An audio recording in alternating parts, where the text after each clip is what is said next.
Hello, Mrs. Pratt here, and I'm going to read you the story of Secret Agent Splat. I want you to listen for who is the main character?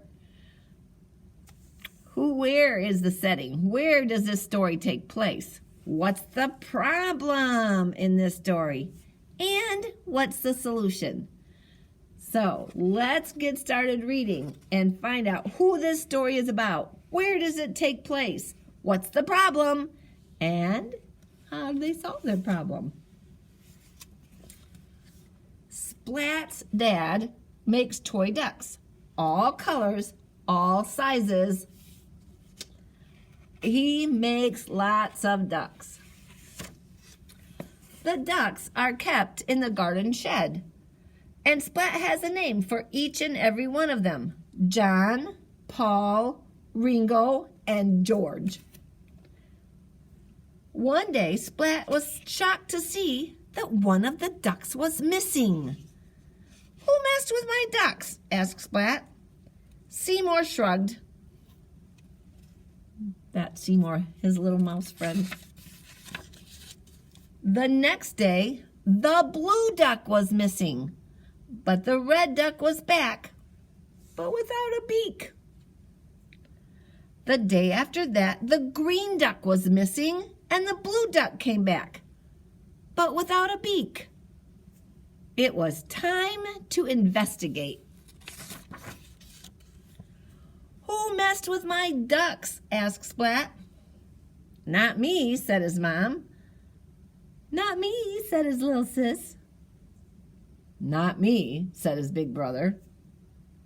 "Well, it seems no one has messed with my ducks. Not anyone. Not anybody. Nobody. I must find this Mr. Nobody." Splat watched his favorite TV show and made his plan. Secret Agent Cat. And there's Splat making his plans how to find the missing ducks. "If my plan is to work," said Splat, "I must be clever, smart, cunning, sneaky, and quick. I will find Mr. Nobody and solve the mystery of the missing ducks." And there he is, Secret Agent Splat. Seymour, codename S, gave him his spy kit: a camera, some baking flour, a flashlight, a book of paw prints, and a top secret gizmo. Secret Agent Splat put his plan into action. He set up his trap and waited. It was quiet, too quiet. Suddenly, there was a flash of light. Secret Agent Splat raced to the scene. His trap had been sprung. The camera had taken a photo of the thief. Splat looked at the photo clearly. Aha! Ears. See? Ears. Very familiar ears. I think I know those ears. Splat looked at the flower footprints sprinkled on the floor. Aha! Paw prints, he exclaimed. Very familiar paw prints. That means he knows those paw prints. Splat followed the paw prints from his shed along a track to another shed. "Ooh, this is Mr. Nobody's hideout," whispered Splat. Splat tiptoed up to the door and pulled out his secret gizmo. He pressed the latch, then flung the door open and leaped inside. "Gotcha!" Splat screamed.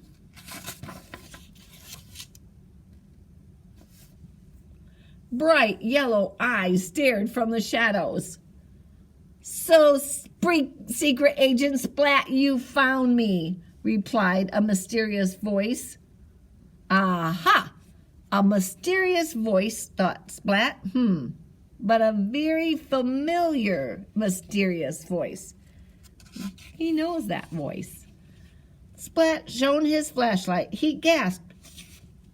It was Spike. "Spike? You're Mr. Nobody?"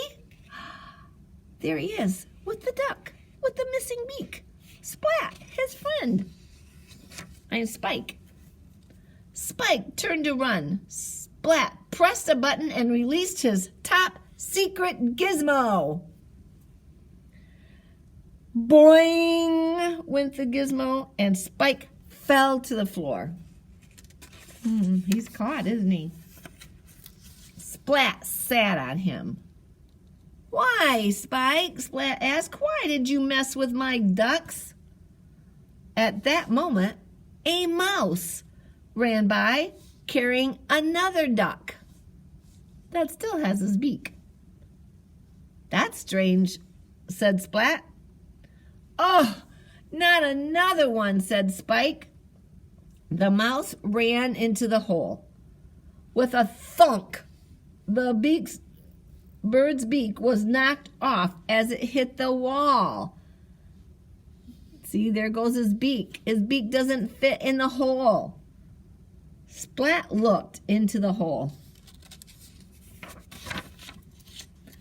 The mouse was having a cup of tea with the duck.